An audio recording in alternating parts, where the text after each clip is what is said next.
Bald Girl in the Dark by Nightbirde. There is a Jamaican woman I know, with rivers on her face, who tells the story of God. In the very beginning, there was a vast and damp emptiness. The world was without form and void, only darkness in every direction. Sounds a lot like my world, maybe like yours. 2 days before my 29th birthday, I made a clay bowl on a potter's wheel. I found that it doesn't matter how long you've been at it.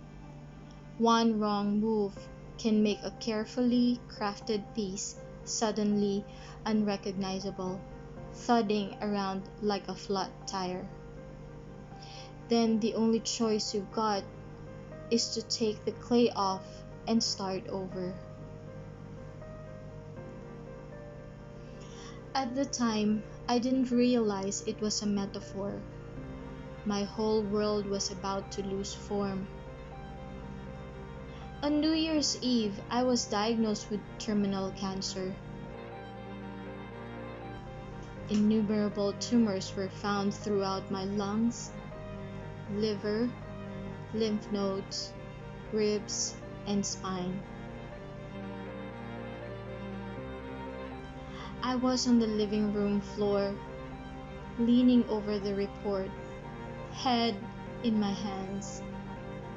6 months to live, 2% chance of survival.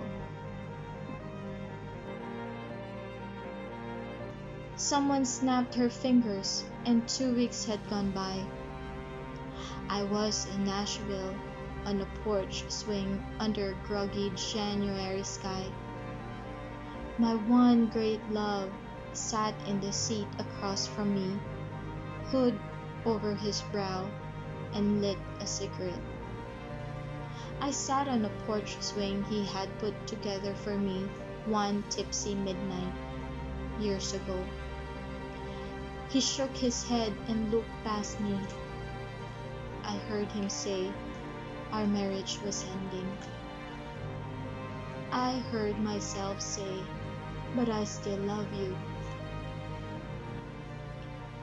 Each time I blinked, I was in a new time and place.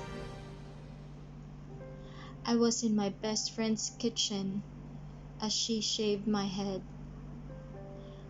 I was on a plane to California to see a doctor who could maybe save me. I was sobbing into my mother's chest. I was violently heaving on the shower floor. I was glazed over in a wheelchair, eye to eye with people I've never noticed before, but was now in a category with.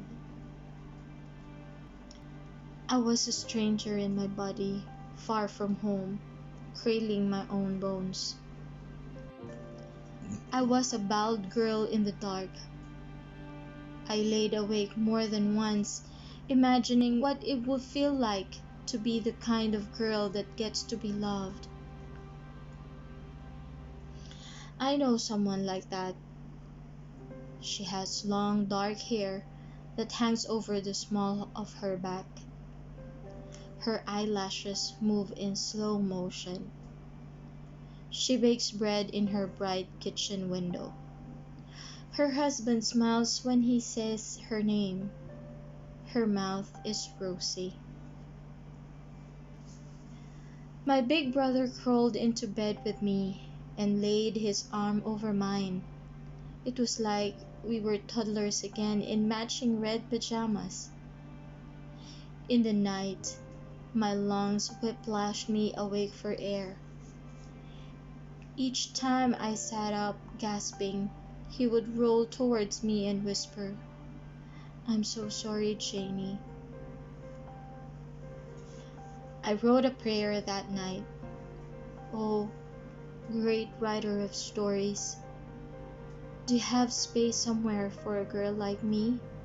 One afternoon, I got a letter from a New York Times best-selling author of whom I am a huge fan.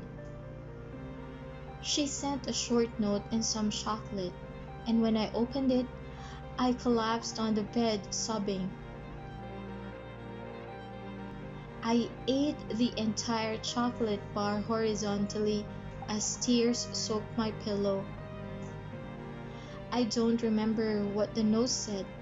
I don't remember what kind of chocolate it was. All I know is that it tasted like God was trying to tell me He was sorry.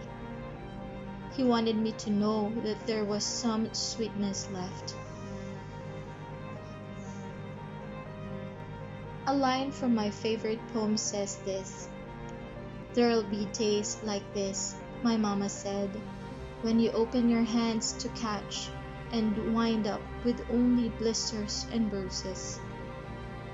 When your boots fill with rain and you'll be up to your knees in disappointment. And those are the very days you have all the more reason to say thank you, because there's nothing more beautiful than the way the ocean refuses to stop kissing the shoreline, no matter how many times it is sent away." I haven't come as far as I'd like in understanding the things that have happened this year. But here's one thing I do know. When it comes to pain, God isn't often in the business of taking it away. Instead, He adds to it. He is more of a giver than a taker.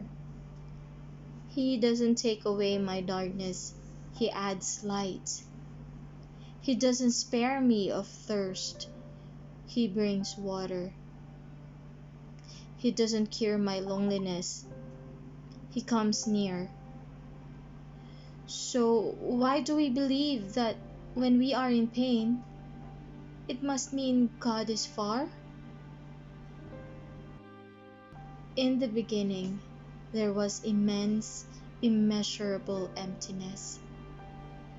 But God was drawn to it like a fog to the sea. He stretched out His Spirit over the void, and He stayed. If the stories I've heard of Him are true, surely He is nearest of all to me, to us. You see, the Creator is still here, where He has always been, hovering over the emptiness. I am still reeling, drenched in sorrow. I am still begging, bargaining, demanding, disappearing. And I guess that means I have all the more reason to say thank you, because God is drawing near to me again, again, again, no matter how many times He is sent away.